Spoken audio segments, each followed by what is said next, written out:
Alrighty. So we need to find p hat for 1. Oh, I don't even have it up yet. Sorry, one second. Let's see here.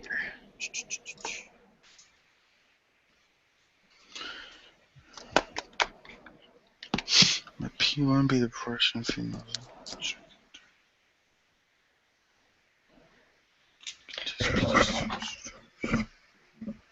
There's a formula for that. It's x1 over n1, which Right. is number of 18. successes divided by the total. Oh, yeah. So 52 divided by 70. Mm-hmm. So 0.743. Hold on, let me. I got it. 0.743, yeah. Yeah, that's what I got too. And then I got 0.712 for number 4. Okay.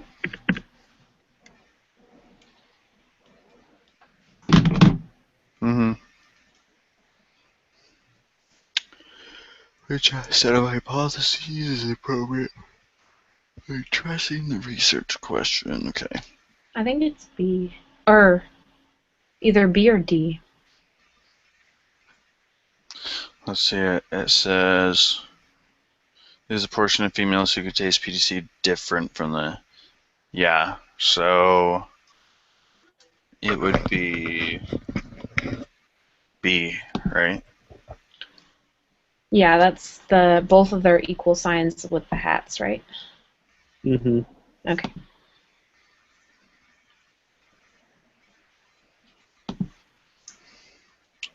Let's see. Wait, hold on. It's just a regular P. Sorry. Why? So if you look at the summary for 18 all the way at the bottom, it says when conducting hypothesis tests using 2 proportions, the null hypothesis is always just normal P1 equals normal P2. Oh. Okay. Because the P hat is just for the sample. Okay. Okay.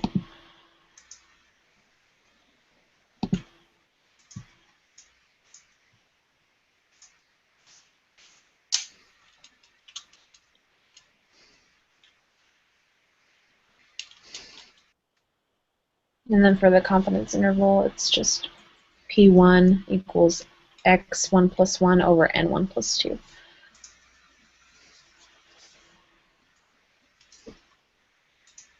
And then the same for P2. Or it's got the little tilde and on top of it. And Oh, okay. Okay.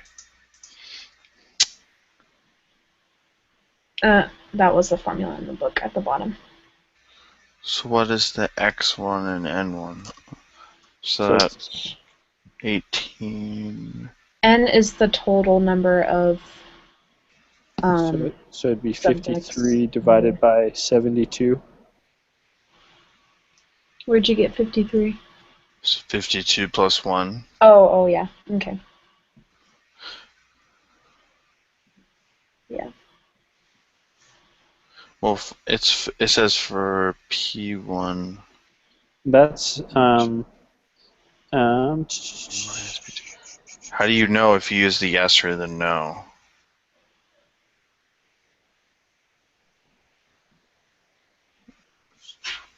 What do you mean yes or no? Like in the table, there's like the no and the yes. Oh. Let me look. I don't quite understand that. It says at the bottom in the box, it says we add 2 successes and 2 failures, but we add only 1 success and 1 failure to each group. I'm not sure what that means, actually.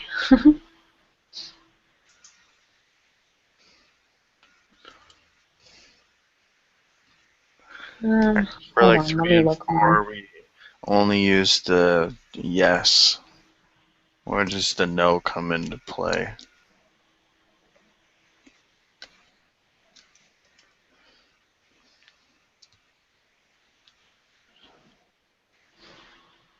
So the equation for a confidence interval is this really big, gigantic one in the chapter. So I'm just going to open up the Excel sheet. Wait, I thought that was for the... That's for the confidence interval. Okay.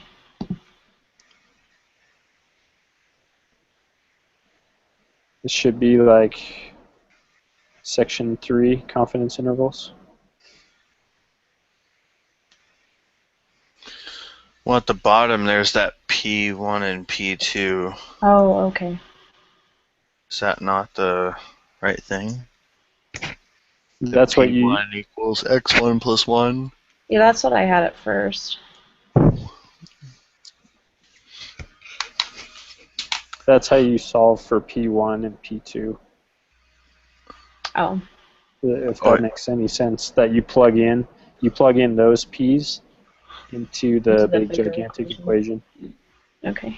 You see what I'm saying? Yeah.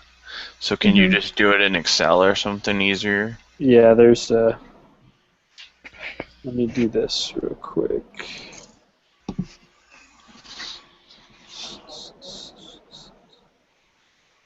So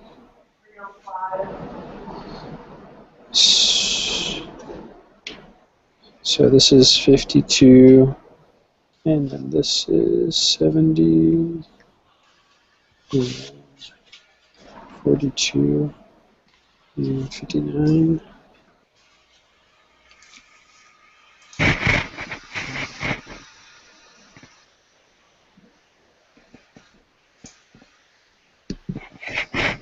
Okay, this is, I'll screen share this for you guys.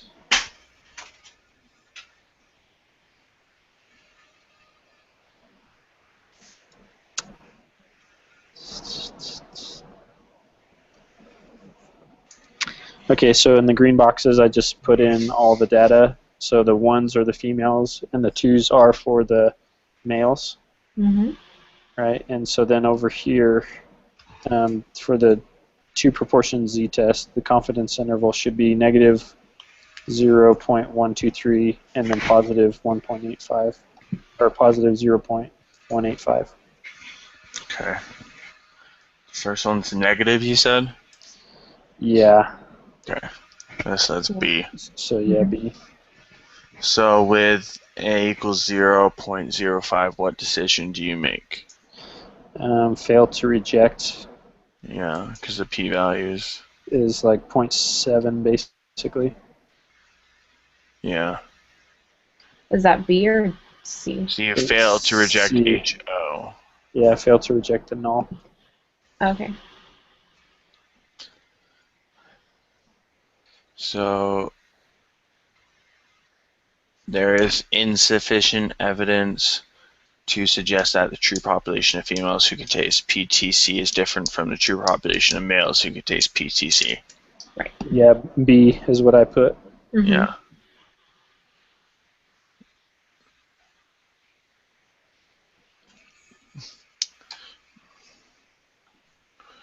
Okay.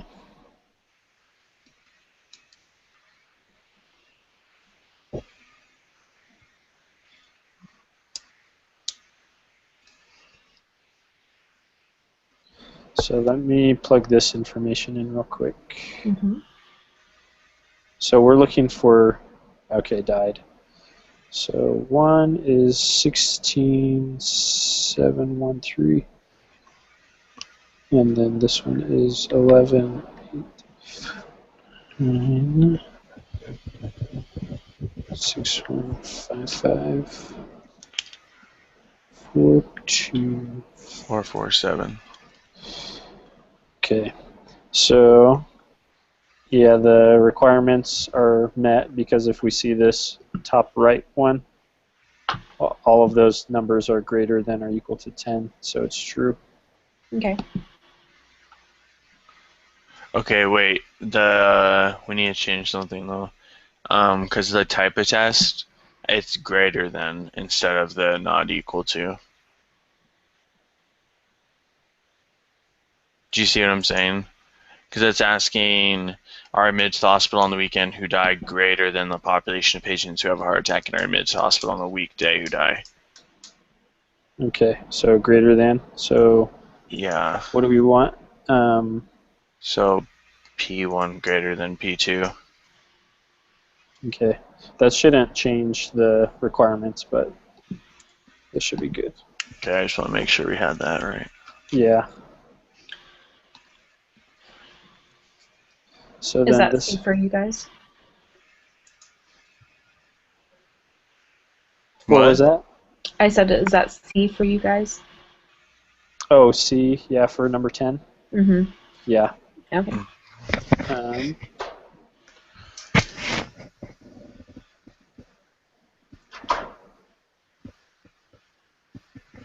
So hold on, weekday.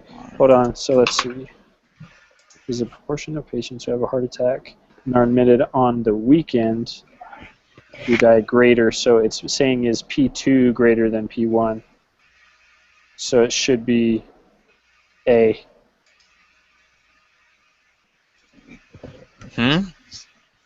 Oh, all right. Because the weekend is group 2. So it's saying is the proportion of patients who have a heart attack and are admitted to the hospital on the weekend who die greater than the patients who have a heart attack on a weekday who die. That's confusing. Yeah, they're like trying to trip you up. Okay. Mm-hmm. So use the data to find P hat 1.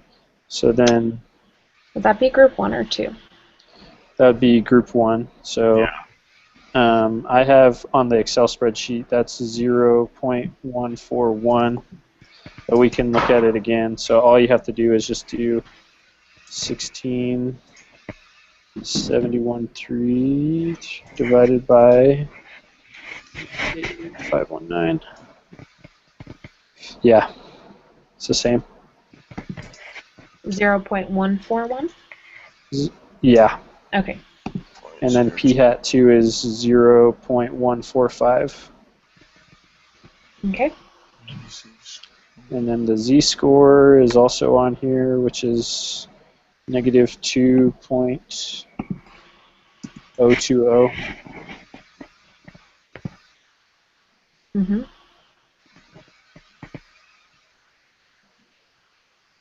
So, given the z-score, which should you shade, the left or the right of the z-score for the p-value?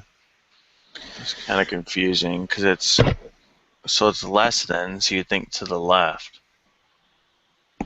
But I feel like that would be barely anything with that high of a z-score. That's true. That would be like nothing. It's 0.0217. I have that pulled up. For which one? For the normal probability applet, just the area you do to the left of the z-score. Well, if it's so for the z-score for question 13, yeah, so P1 less than P2. So wouldn't it be to the left? You said you did to the left, Sarah? Yeah. That makes sense to me.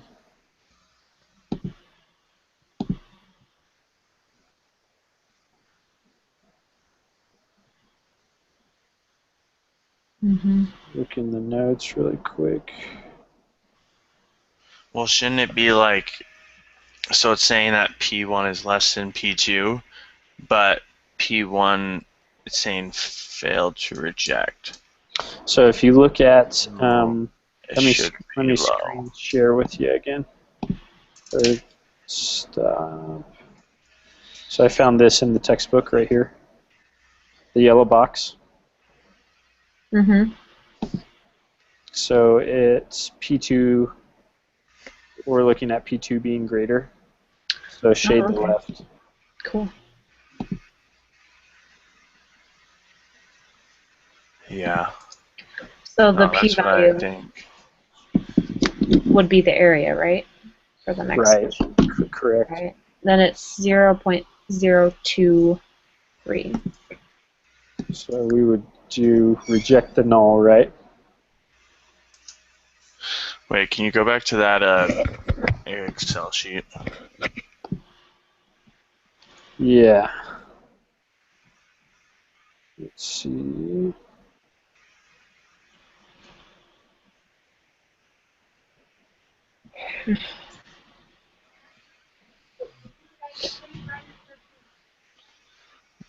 So 0.022. Yep. But don't we have to divide it by 2 or something because it's less than? Let me show you. Let me change the type of test, and it doubles it. Oh, so it it's- does it for you. Yeah, so that is the p-value. So 0.022. Yep. Okay. And Sarah did it on the normal probability chart too.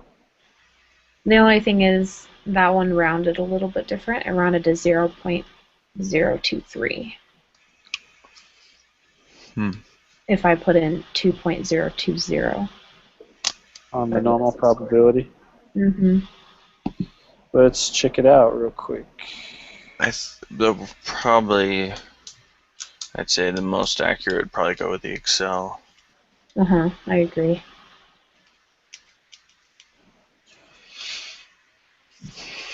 So the decision for this test. I still have 0.022. Oh, okay. So I have it being. I don't know what was different. Okay. So reject the null hypothesis. Mm-hmm. And let's see, there's sufficient risk with the portions.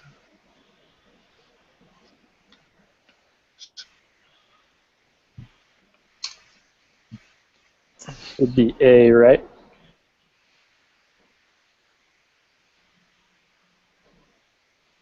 Yeah, I think so.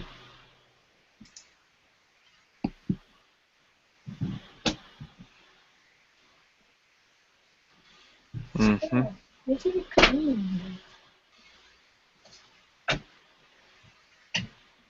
Ta-da!